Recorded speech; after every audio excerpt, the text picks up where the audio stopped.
গল্পটা ভালো লাগলে একটা সাবস্ক্রাইব করে দেবেন আর পাশে থাকা বেল আইকনটা প্রেস করে দেবেন যাতে আমার গল্প খুব তাড়াতাড়ি পৌঁছে যায় আপনাদের কাছে। আজকের গল্প পুলিশ, লিখেছেন স্নিগ্ধা দাস। গল্পটা ভালো লাগলে প্লিজ একটা সাবস্ক্রাইব করে দেবেন। শুরু করছি আজকের গল্প। প্রথমেই বলে রাখি, আমি যে সময়ের পরিপ্রেক্ষিতে গল্পটা বলছি তখন মোবাইল ফোন ছিল না, এমনকি সব মধ্যবিত্ত ঘরেও ল্যান্ডফোন থাকতো না। মা, তোমার সঙ্গে কিছু কথা ছিল। ও খোকা, আয় আয় বস, তোর তো এখন সময়ই হয় না আমার সঙ্গে কথা বলার। মা, তুমি জানো তো আমি কেমন ব্যবসার কাজে সবসময় ব্যস্ত থাকি। এত টাকা পয়সা রোজগার করছি, সে তো সব তোমাদের জন্য। তুমিও বলছো, আর সব সময় তোমার বৌমা, তোমার নাতনির তো অভিযোগের শেষই নেই। তা খোকা, টাকা পয়সা লাগে সে কথা মানছি, তা বলে ওরাও তো চায় তোর সঙ্গে গল্প করতে, কোথাও বেড়াতে যেতে। যাকগে, যা বলতে এসেছিস সেটা বল। মা, তোমার তপনকে মনে আছে? তপন মানে রমাপদ গুহর? হ্যাঁ হ্যাঁ, কাকুরই বড় ছেলে তপন। রমাপদবাবু তোমার নাতনিকে পছন্দ করেছে, বিয়ে দিতে চান উনি ওনার ছেলের সঙ্গে।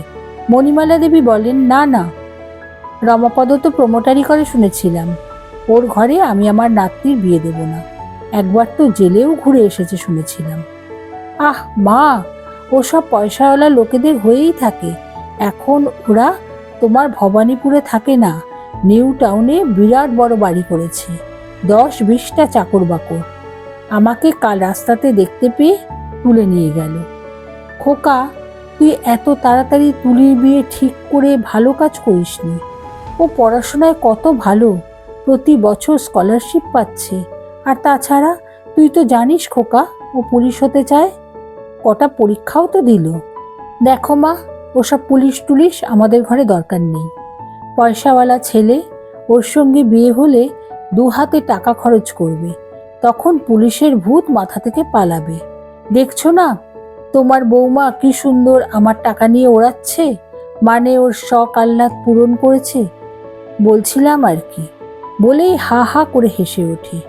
শুনেছিলাম তোমার বৌমারও নাকি কৃষক হওয়ার শখ ছিল। জুঁই আসছিল শাশুড়ি মার জন্য রাতের খাবার নিয়ে। ও জানতো না কমল আজ এত তাড়াতাড়ি ফিরে এসেছে। কমলের শেষের কথাটা জুঁই শুনতে পেয়ে বলে, আমি পুলিশ হতে পারিনি আমার বাবার পয়সার অভাবে, আর আমি তোমার টাকা নিই ঠিকই, তবে আমার শখ মেটাবার জন্য নয়, সংসারের প্রয়োজনীয় জিনিস আনবার জন্য, আর তোমার মেয়ের শখ আহ্লাদ মেটাবার জন্য। কিন্তু আমার বাবার মতো তুলির বাবার তো টাকার অভাব নেই, ও কেন পারবে না ওর ইচ্ছা পূরণ করতে? সে কথা কি আমি বলেছি নাকি? কিন্তু মেয়ের পুলিশ হওয়ার জন্য আমি ওসবে 1 পয়সা খরচ করব না, সেটা তো আগেই বলেছি। মণিমালা দেবী বলেন, ঠিক আছে, এখন যা, খাওয়া দাওয়া কর, বিশ্রাম নে, অনেক রাত হলো, আমার রাতের খাবারের সময় হয়ে গেছে। বেশ কয়েকদিন পর কমল বেরোনোর জন্য তৈরি হচ্ছিল। তখন জুঁই খাবার জন্য ডাকতে এলে কমল বলে, কি ব্যাপার গো জুঁই, ওরা কিছু জানিয়েছে? কেন, কি হয়েছে?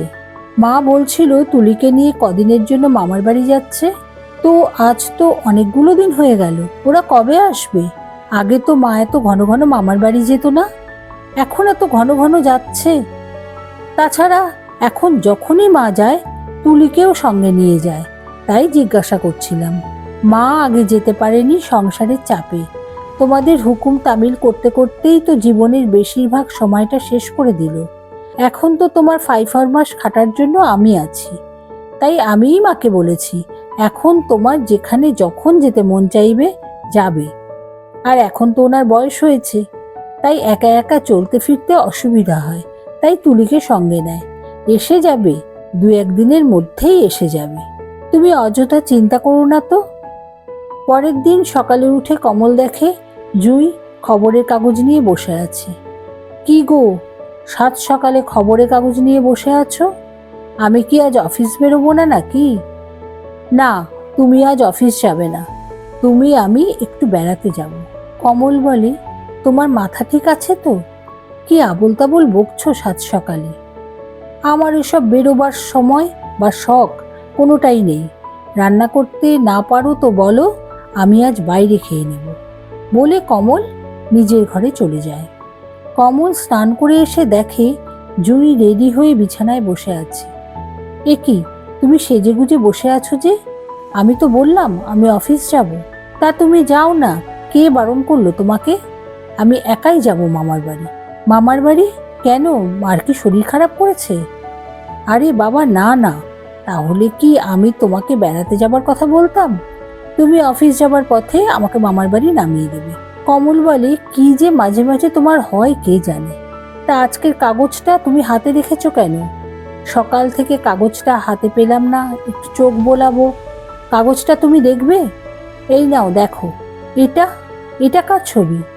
কেন চিনতে পারছো না? মানে আমাদের তুলি প্রাইজ নিচ্ছে মন্ত্রী শ্যামলী চ্যাটার্জির হাত থেকে, তাও পুলিশের পরীক্ষায় প্রথম হয়ে। এসব কি হচ্ছে? আমি তো কিছুই বুঝতে পারছি না। মা তুমি মিলে এসব করেছো? জুঁই বলে, না গো, আমরা দুজন করতে পারতাম না যদি না সুমিত আমাদের সাহায্য করত। সুমিত মানে? ছোট মামির ভাই? আরও একটা চমক আছে। আরও চমক? হ্যাঁ, আরও চমক। যাকে তুমি বেয়াই করতে যাচ্ছিলে তাকে কাল সুমিত্রা গ্রেফতার করেছে। প্রমোটারির নামে গুন্ডাগিরি করে হুগলির কোথায় যেন দেখলাম একজন অসহায় মানুষের কাছ থেকে বাড়ি জমির জন্য যে টাকা ওরা দেবে বলেছিল তা না দিয়ে সামান্য কিছু টাকা দিয়েছে।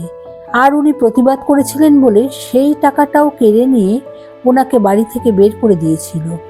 উনি তারপর থানায় গিয়েছিলেন। তারপর সুমিত্রা ওনাকে গ্রেফতার করে। তাড়াতাড়ি করে খবরের কাগজটা জুঁইয়ের হাত থেকে নিয়ে ওখানেই মাটিতে বসে পড়ে খবরের কাগজটা ভালো করে খুঁটিয়ে খুঁটিয়ে পড়তে থাকে কমল। জুঁই দেখে তার এতদিনে দেখা মানুষটার মুখে হাসির রেখা ফুটে উঠেছে। যে মানুষটা এত বছরে ব্যবসার কাজের চাপে হাসতেই ভুলে গিয়েছিল। কিছুক্ষণ পর জুঁইয়ের দিকে তাকিয়ে বলে, না, আজ আর অফিসে যাব না। চলো আমিও আজ তোমার সঙ্গে মামার বাড়ি যাই। ওখানে গিয়ে সবার সঙ্গে কিছুক্ষণ আনন্দ করে মা আর তুলিকে নিয়ে ফিরব। আর এবার থেকে মাকে আর তুলিকে মামার বাড়ি যেতে হবে না। এখন থেকে তুলির আরও বড় পুলিশ অফিসার হতে যা যা প্রয়োজন, পড়াশোনা, পরীক্ষা সব ও নিজের বাড়িতে থেকেই করবে। আমাকে লুকিয়ে করার দরকার নেই। তুমি তো আর এই বয়সে তোমার শখ পূরণ করতে পারবে না। এবার থেকে আমরা সবাই আমাদের মেয়ের সব শখ পূরণ করে ওর মাথায় আশীর্বাদের হাত রেখে আমরা সুখে থাকব। জুঁই বলে, ও তোমাকে বলতেই ভুলে গেছি, আগেরবার মা যখন মামার বাড়ি গিয়েছিল তখন সুমিতের মা বলেছিলেন সুমিতের সঙ্গে তোমার মেয়ের বিয়ে দিতে চান। আমাদের মতামতের অপেক্ষায় আছেন উনি।